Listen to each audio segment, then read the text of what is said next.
গ্রীষ্মের তাপদাহে সবাই তো কর্মব্যস্ততার মধ্যে রয়েছে,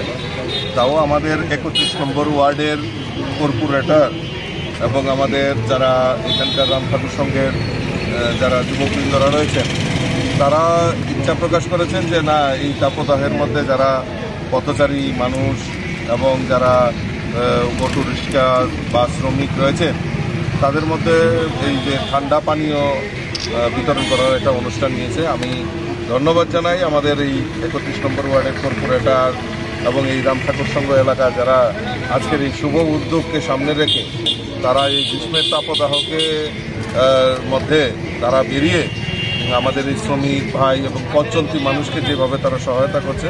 আমি তাদেরকে অসংখ্য ধন্যবাদ জানাই এবং আপনাদের মাধ্যমে আমার ভারতীয় জনতা পার্টির সমস্ত কার্যকর্তাদের কাছে আমি আহ্বান রাখব যে আসুন আমরা যেহেতু সমাজ সেবার সঙ্গে জড়িত সবাই মিলে যাতে এই যে আমাদের তাপদাহ সেটাকে মোকাবেলা করা এবং যতটুকু যার সম্ভব এই ঠান্ডা পানীয় এবং ঘর থেকে না বেরোনো এই জিনিসগুলি আমাদের মেনে চলা উচিত। Thank you.